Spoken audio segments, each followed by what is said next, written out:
welcome to another exclusive interview for Egypt Oil and Gas. Today's interview is with Mr. Ditlev Engel, if I'm pronouncing it right. He is the CEO of the energy systems for DNV. Mr. Ditlev, thank you so much for joining us today.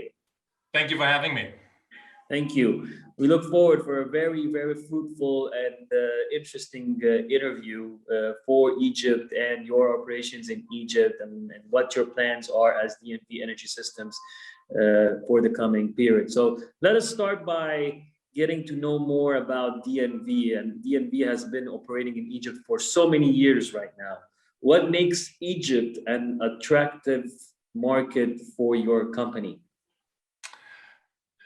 First, maybe let me just explain very briefly who is DNV for those who may not be familiar with us as an organization. So DNV means the Norwegian Veritas. The company was founded back in 1864. So we have a bit of a history. We come out of the maritime industry. We are still headquartered in Oslo, in Norway. We work globally. We are 12,000 people working in different business areas. I head up the business area Energy Systems, where we are 4,000 people. But probably people also know us very well from our maritime business. We are very active in business assurance, in product supply chain management, and also in digital solutions. So we work in 5 different areas. And I think this is important to be aware of, to say, why is Egypt an important place for us to be. We are a global organization. We're active in more than 100 countries. So we work therefore also with a lot of individual countries, but obviously also with a lot of global clients whom are, let's say, working around the globe. And many of them are also working in Egypt. So we look at it to be a good business partner for each individual countries that we work in, but also a good business partner supporting our global clients. And this is also why we came back to Egypt for exactly those reasons many years ago, getting involved in the oil and gas business, I think all the way back since 2002. Great. So why don't you tell us more about the company's operations updates in Egypt? So what have you been up to the past period and what your plans are? So within energy systems, we cover both the oil and gas sector, but we also cover the power and renewables, the transmission and distribution sector. So for us, Egypt is very important and interesting for both of these businesses. So far, we have been more active in the oil and gas sector. And here, obviously, we are seeing that many things have happened over the years, and we also expect many things will happen going forward, in particular on the natural gas side, and how to support that. But we're also seeing that the interest in renewables, and also very much working together with Egypt on the transmission distribution of the electrification of societies, a trend that we see happening in many places, and the need for electrifying many industries, and therefore the uptake of electrifying industries and countries is also a very big topic. So there are, shall I say, many good reasons to be focusing in on working closely together with Egypt for some of these businesses. Great. And how did the company customize its operations due to the pandemic? So, especially with the last year's challenges and the oil prices. And so, what did you do?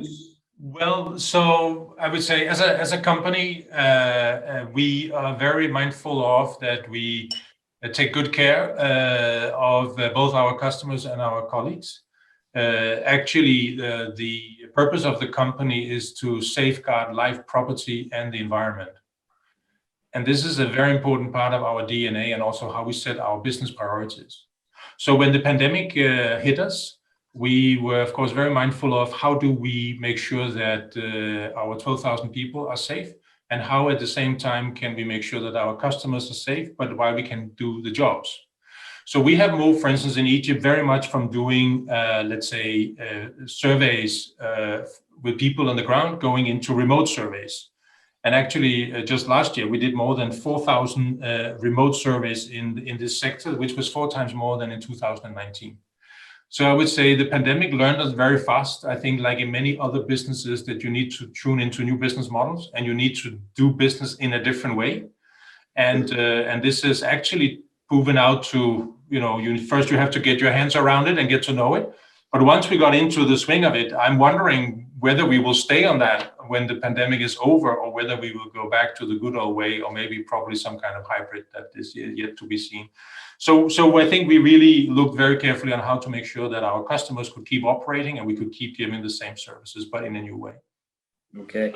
And earlier this year, DNV made the decision to combine its oil and gas, power, and renewable businesses into one new business area, which we're mainly here to actually understand more, which is called right now the energy systems. Yep. What was the purpose behind such a step, and was the pandemic and the COVID challenge related to this merge of the different divisions, or is it a strategical, let's say, move according to how you see what's best for the business? So actually, some years ago, we started to make a forecast every year of how we think the energy business will evolve, and we call that our energy transition outlook. And this is what is very interesting about this outlook. And I would recommend anybody online, if they want to have a look at it, they can go to the dnv.com website and download it for free. And what we do there is we actually try to take a look at what is not the cost of technology today, but what is the expected future cost of technologies. And what you can see there is obviously that also systems are integrating much, much more. We come from a world where it has been more standalone. We have had, for instance, gas, we have had wind, we had solar, etc., etc. But what the future world, also enabled by digitalization, is that everything is integrating much more. People are looking for full system solutions. People are looking for solutions that can help them decarbonize faster. The fact of decarbonization is coming in the forefront of many countries and customers. And you can't solve that by just thinking on one technology. You need to think about it, how can we combine it? Example can, for instance, be, can we produce green hydrogen? And if we're going to do so, what kind of competencies are needed? So we could really see that our oil and gas customers and our power and renewables customers was coming much more together, and the systems were coming much more together. And therefore, it made sense for us to try and create a more one-stop shop because everybody needs to transition faster. And at the same time, everybody needs to be very mindful of how fast they can decarbonize their operations, which I know many of the big companies also operating in Egypt are looking into. What can we do to decarbonize our operations faster? So it became kind of, let's say, a natural move that this was kind of moving the energy industry to the next level. And it also therefore makes sense that we combined our resources. So we are 4,000 people today at DNV supporting our customers globally on this. And I just have to say on the technology front that there's just so many things happening. It is extraordinary. And I've been in the energy sector for many, many years, and I've never seen the amount of attention and capital coming into the sector and the wish to try new things, carbon capture storage, how can we decarbonize the gas sector, etc., etc. And we need, to be frank, to deliver on the Paris Agreement, we need all the tools in the toolbox. It's not just one silver bullet that will fix this. We need to focus on all of it. And the challenging is we need to do it at the same time. So we are seeing that the energy transition is becoming a matter not just for the energy sector, but nearly for all businesses. Yes, absolutely, and I think your merge in that area came also in the same time where several oil and gas companies have announced their intention for energy transition. We've seen Shell, for example, and they have a strategy to become more into the energy business, not just focus on oil and gas in the future. So with that merge align that you've made in your different business lines, how will DNV assist in the journey of all these oil and gas companies that are looking into the intention of energy transition? So I think, as you say, everybody's focusing on this. And let's remember that everybody, basically all countries in the world have signed the Paris Agreement. And this means that we have all pledged the road we're going to get there.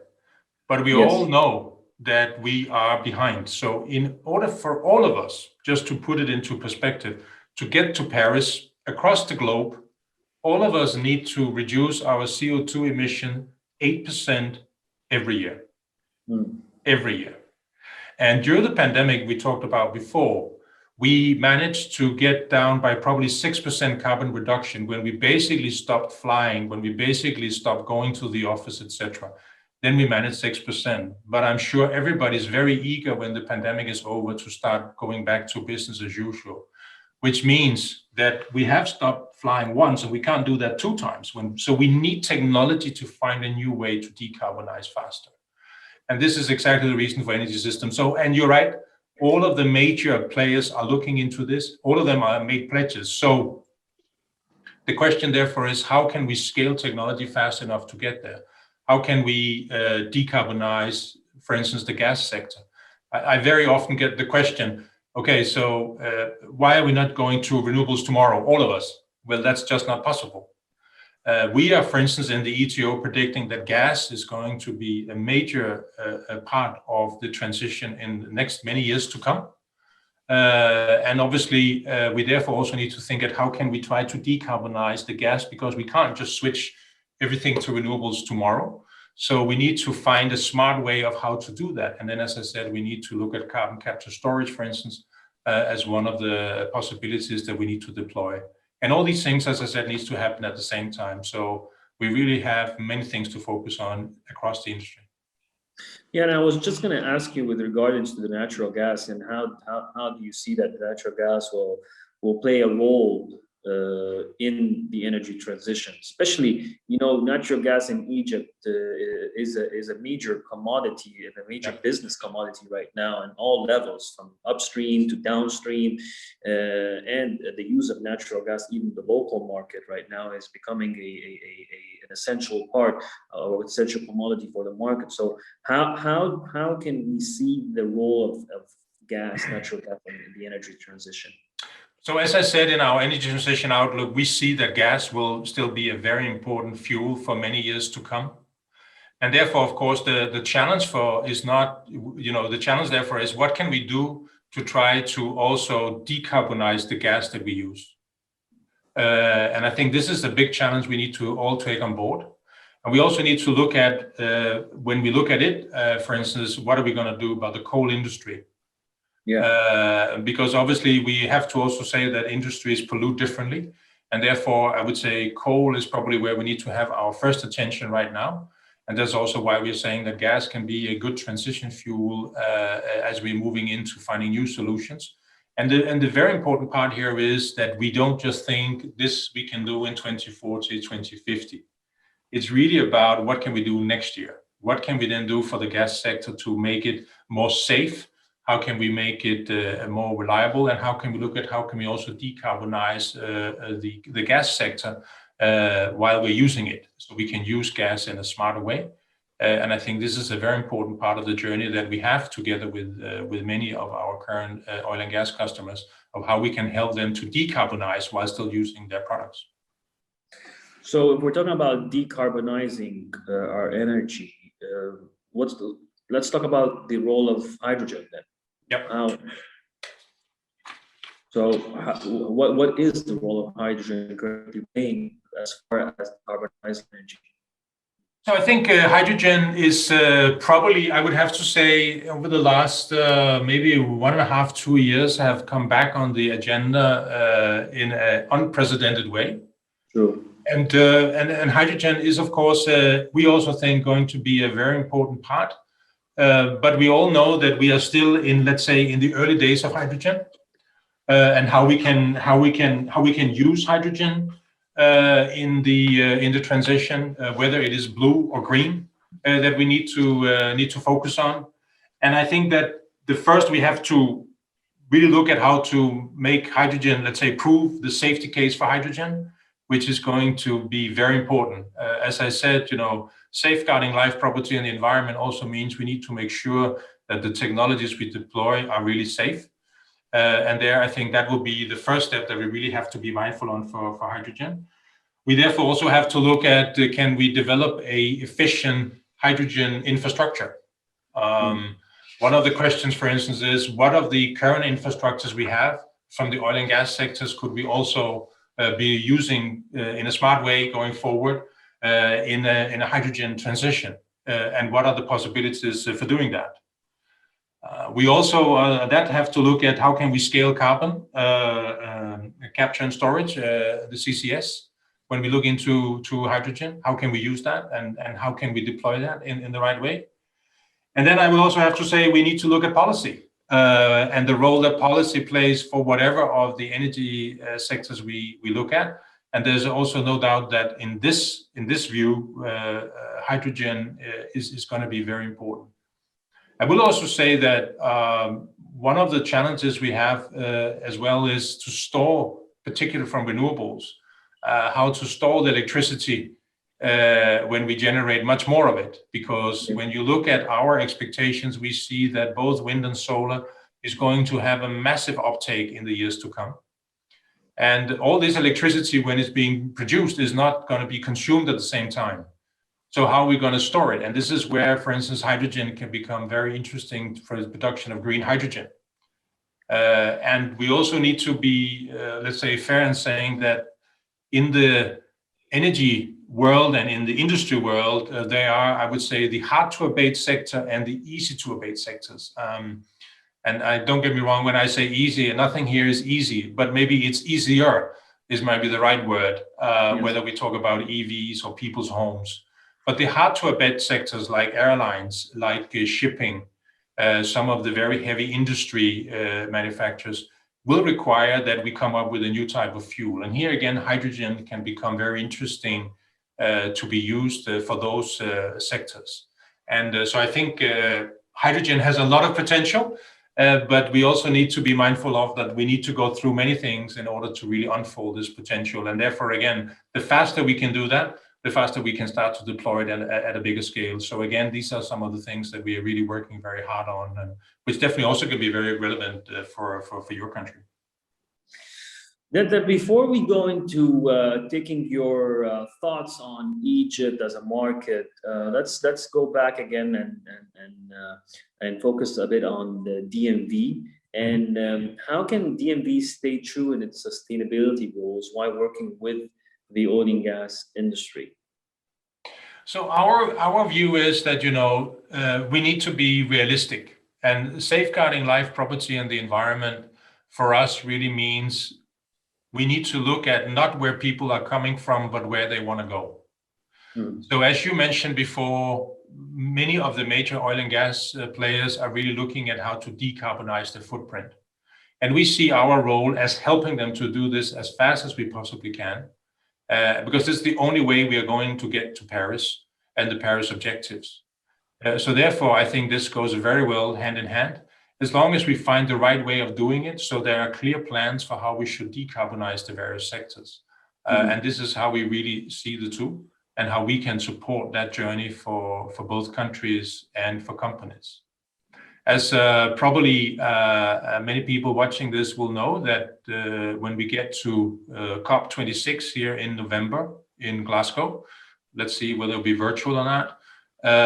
This is where countries have to come with their natural determined contributions of how each country is going to address this.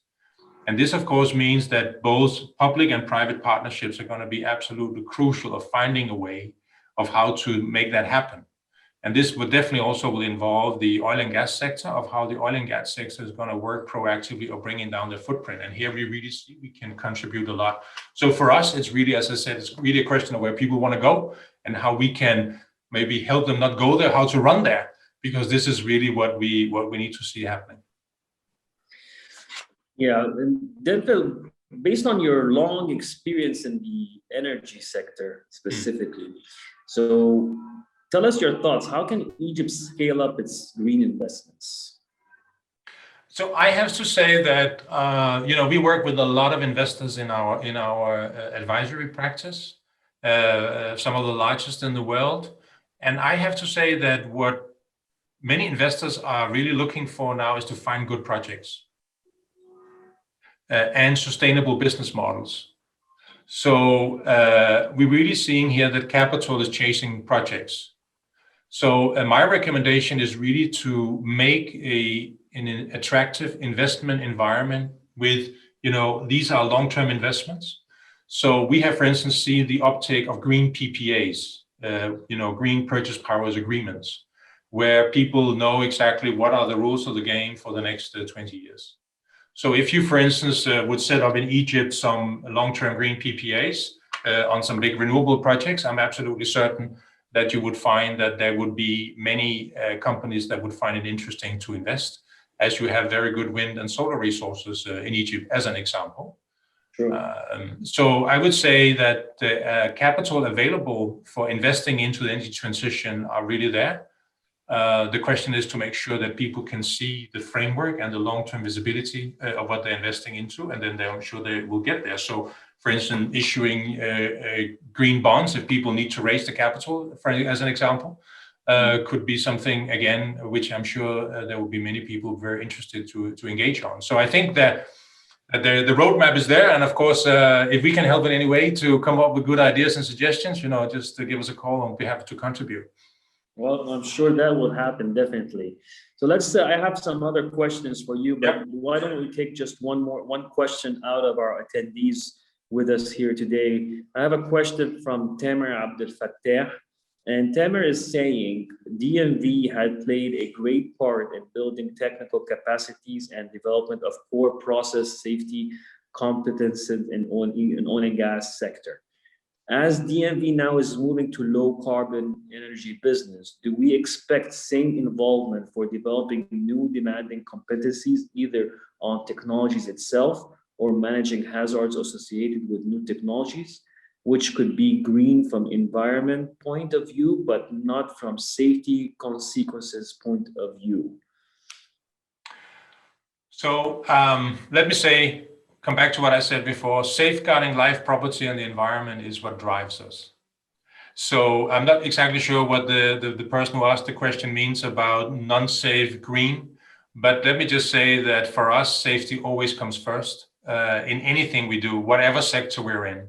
So that will always be prevailing, that safety comes first. So it doesn't really matter what carbon footprint associated with it, safety always comes first, full stop. Having said that, as I said, we are working on a lot of different technologies. We have, as a company, to spend 5% of our revenue on research and development demanded by the board of directors.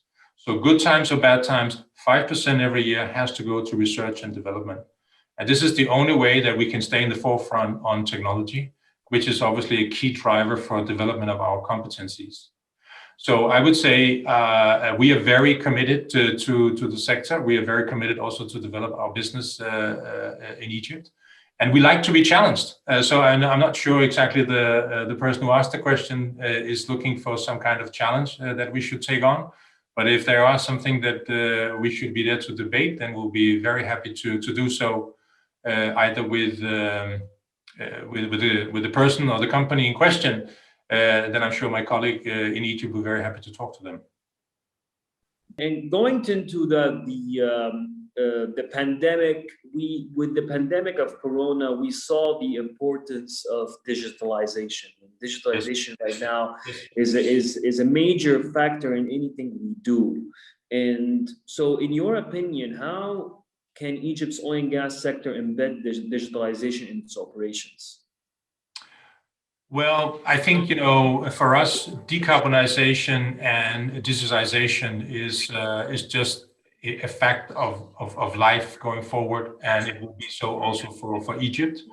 And everything is becoming digital. I sometimes wonder when people are saying, we're going to stay analog. I hardly doubt that many are going to do that. Everything is moving into digitalization, and so is this industry.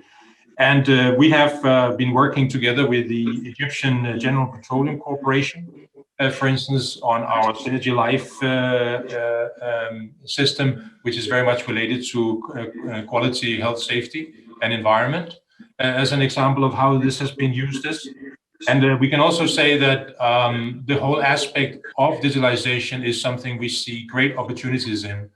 As I said in the beginning, we have a whole unit of 800 people only working on digitalizing our offerings and services so they can be integrated and scaled going forward. So I would say it doesn't really matter which part of the value chain, then we are looking into how we can make it digital as well. And also let's remember that many processes can be done much faster if you move them into a digital approach. Also inside companies' own procedures. So we're also helping companies with that that they can, let's say, move faster thanks to using digital tools. So we see digitalization coming in so many aspects of our business. So in addition to to providing digital solutions in DNV, what other services does DNV provide to the energy sector in general? So we're using it for many things. We use it, for instance, for monitoring. I can give you as an example that we are having a company that monitor the installation of solar and storage, as an example, and wind integrated into one system, so you can monitor the performance there, and you can optimize the performance of the assets, so you get a better return. We are looking into how you can go in and use digital twins in the approach. We're also helping a lot of, actually the problem of today is not the data. The question is how to use the data and make sense of it and clean the data. And so there for us, digitalization is another important part of how we use digitalization in supporting companies. And the last thing I will also say is that we have a offering which is called Veracity, which is a secure data platform. Where we are using and combining many services also from different companies using this digital platform as an enabler to really handle a big amount of data. Because we have to remember that the energy industry is also that a lot of data is being generated and needs to be handled, and it also needs to be handled in a secure way.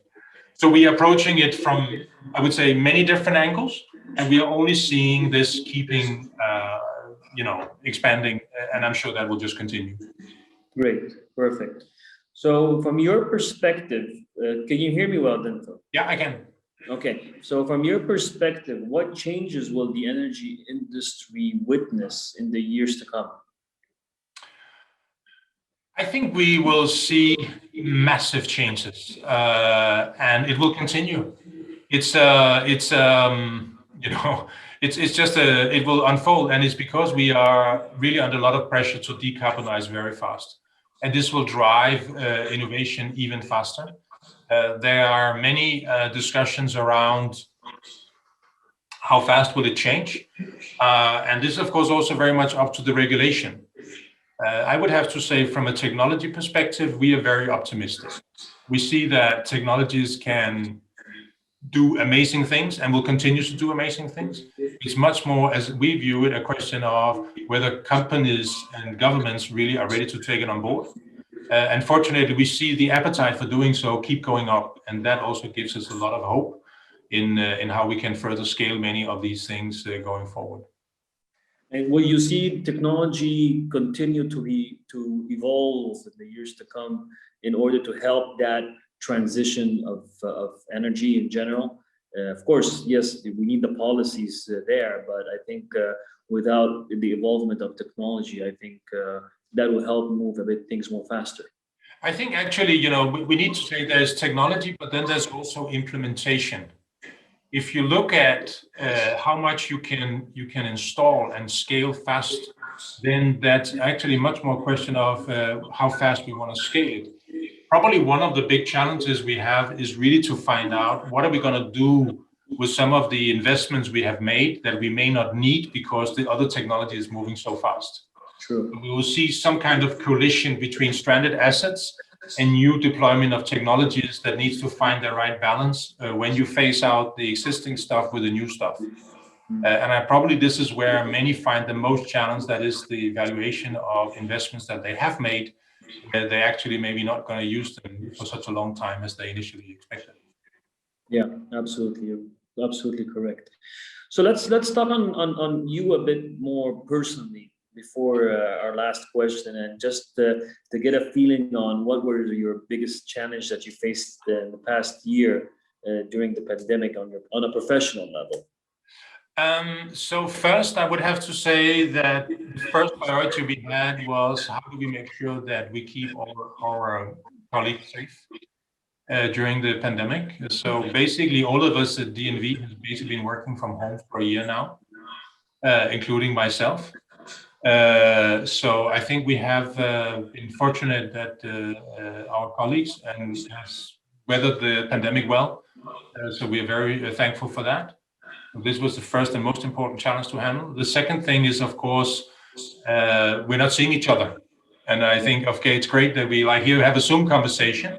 But I have to say personally, it would have been much more fun if we had a big gathering together in Egypt today, face to face, than having otherwise. Of course, technology is working well. But I would say not seeing colleagues and customers and have that as human beings, this interaction is really, I think, where most of us are being challenged. So I think a lot of people are starting to feel, what shall I say, some kind of COVID fatigue, and getting a bit more back to more interaction on the human level as well. But otherwise, I have to say we are very, very fortunate as an organization. We have had a very good performance of our technology infrastructure. So we have really been able to operate full speed as a company, and we are very thankful for that. And actually, it's only when you're really getting into a very challenging situation, you find out how robust you are as a company, as an organization. And we can fortunately say now, having gone through 2020, that the DNV and our customers actually weathered this challenge quite well. Great, Engel. Are you planning to visit Egypt this year? This year, I have to say, I'm not so sure what will be possible. I have basically not been traveling for a year. I have not been traveling for a year now. So if I can, it will be fantastic. But that I think will be very optimistic. But I'm a little in doubt. I'm still here in Denmark. We are not recommended to travel anywhere. Yeah. So let's see what the travel restrictions will be going forward. But hopefully, if not in 2021, then maybe in 2022. Let's see. Fingers crossed. I look forward to seeing you physically and personally when soon, hopefully, when this is Thank over. You. Well, we'll come to our last question of our live exclusive interview with yourself. And we want to end this interview with asking you, what are DNV's plans and goals for 2021? What is it you want to achieve for this year? So for this year, we are, as I said, we are combining our two new business areas. So it is really first and foremost to service our customers well. And really, we are very mindful of that. We like to think ourselves to be a very customer-centric organization. So making sure that our customers and our colleagues are doing well are our first and most important priorities. And also for the fact that if those two goes well hand in hand, then the financial performance also seems to follow. So those two KPIs are for us the most important in 2021, as it was also in previous years, and I'm sure also be in the coming years. And then at the same time, we would, as an organization, really like to contribute wherever we can, that people can accelerate the energy transition and thereby the decarbonization of their overall performance. And again, above all, putting safety first and support companies on the safety aspect, which for us is absolutely crucial. And that being in Egypt or anywhere else, how we can help. And I would also like to say that as a global organization, we put our experts in wherever it is needed. And therefore, I will also say that if there's somebody listening in on this on the call today in Egypt to think, I wonder if they can handle that challenge at DNV that I have here in Egypt. The only thing I can say, please test us.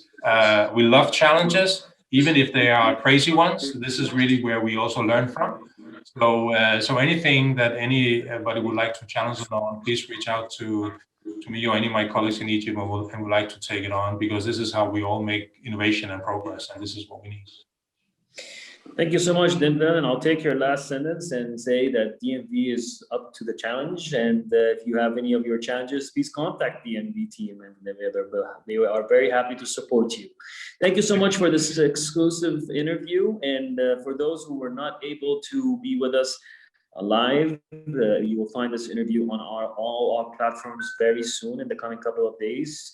It will be in our coming also printed issue of April 2021, a full integrated interview with Denville about DNV and all what we've heard of today. So thank you all for joining us today. Thank you again, Denville, for your time, and thank you for sharing with us your experience and knowledge and your input on the matters. And we wish DNV Energy Systems all the best of success 2021 and the years to come. Thank you so much. Thank you so much. Thank you for having me. Thank you.